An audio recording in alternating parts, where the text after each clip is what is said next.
Hello, everyone. Today I wanted to talk a little bit about Edmodo, which is an online classroom website, kind of like Facebook, but it's completely free for teachers and students to use. When you sign up at edmodo.com, you sign up either as a teacher, a student, or a parent. And I'll show you a little bit about those three things today. The reason I chose Edmodo first is because I was looking for a way to bring my classroom entirely online last year, and I'd had very little experience with Edmodo, but it seemed like something that students might enjoy. So I went with that, launched it last year. I've been using it ever since.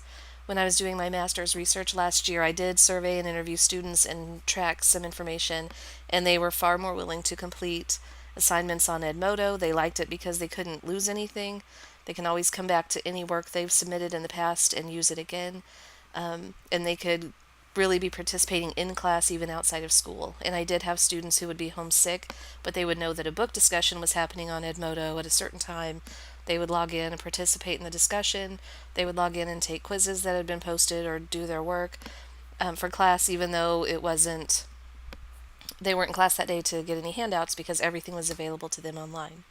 So when you sign up, obviously I'm already signed up, but I will go ahead and log in and show you a little bit about what Edmodo can do.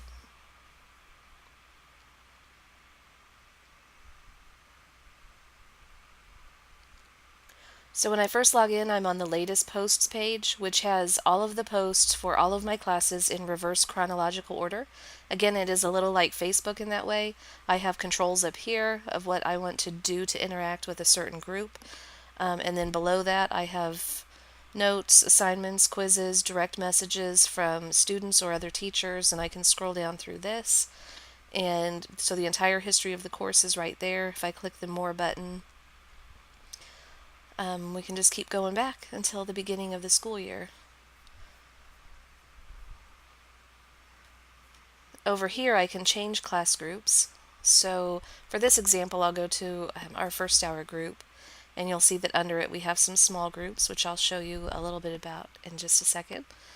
Across the top, I can look at posts for that group, folders of documents I've maybe collected and want to send to a certain group, members of that group, so I can control their logins. If I need to change a student password because they've forgotten it, I can do that.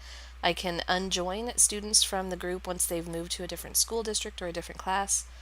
And then I can also create small groups for this group. I've used this in the past for data teams grouping. I've used it recently, as you can see here, for jigsawing. Our students were studying Renaissance art techniques, and so we had different readings for various groups of students, sent those out to specific groups. Students could just access their own reading and discuss it with each other, everyone else who had that same reading, and then they could discuss with the other students at their table who had the other three readings. Let me come back to the posts page. One of the best things about Edmodo is that you can send assignments out very easily.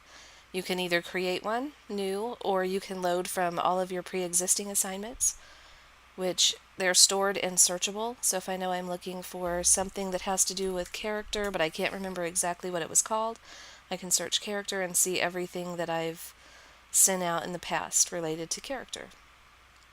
Let's say I want to do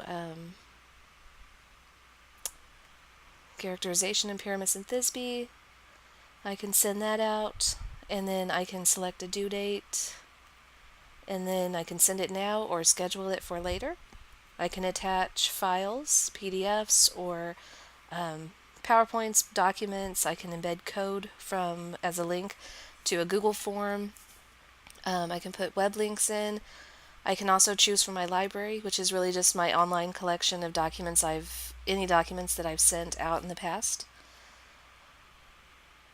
I really like this scheduling feature too, which is new this year. And then I can send the assignment to one class. I could add in another class, and then I might have a specific student, say in my third hour class, who I know can do honors level work, and I want to send this information to that student. We'll pretend like Ms. Lafaciano is one of those students.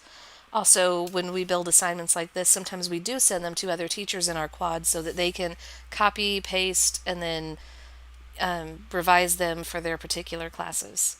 So that's been a really helpful tool as well. On the right hand side here, you have notifications, so you can see what all has been turned in and what direct messages you might have from students or other teachers.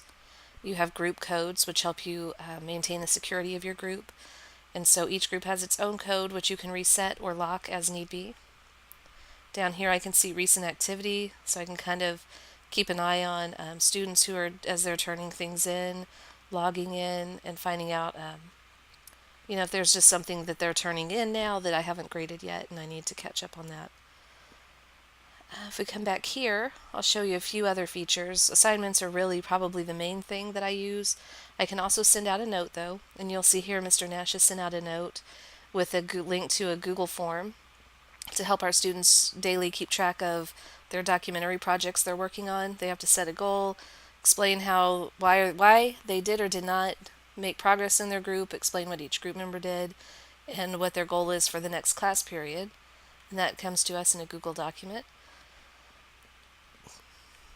Alerts are also a nice feature. I can send out a reminder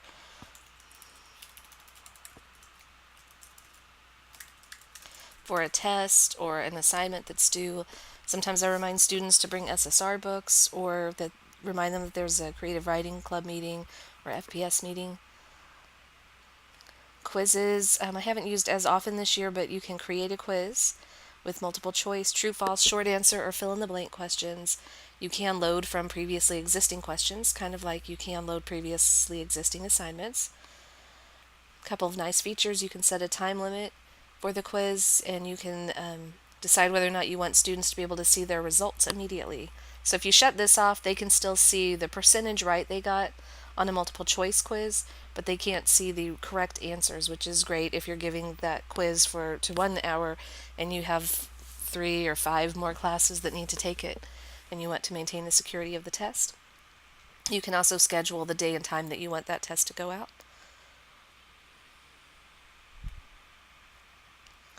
Okay, if we come back to the home page, let's see.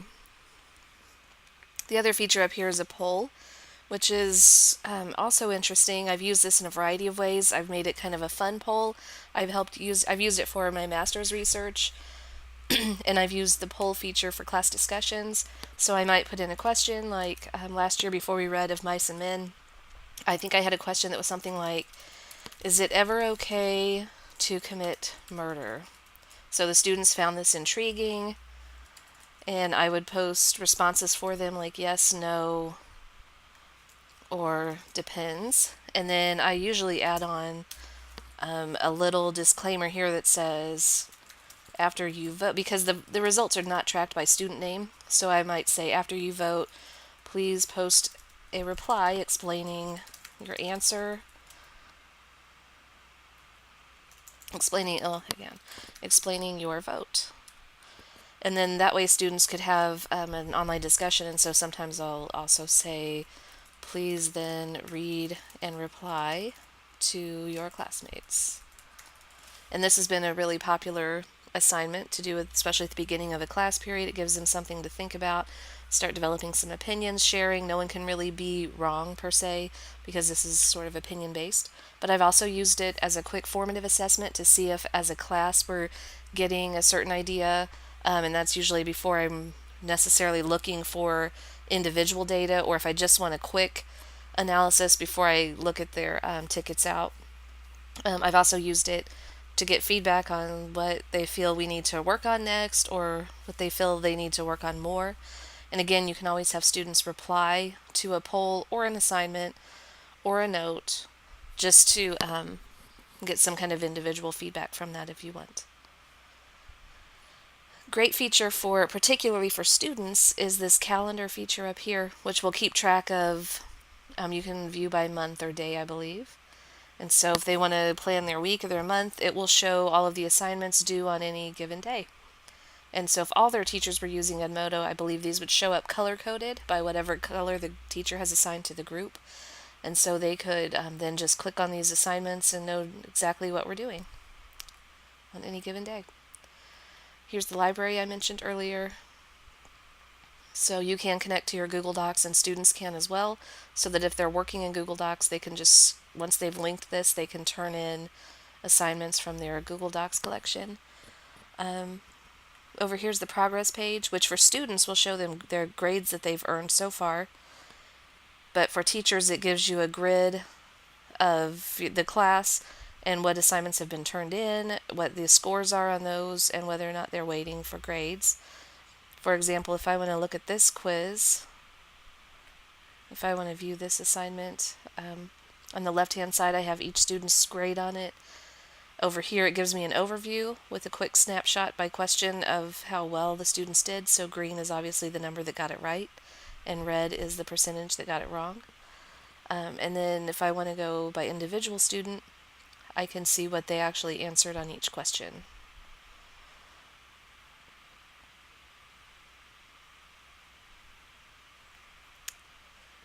That's just kind of a basic overview of Edmodo.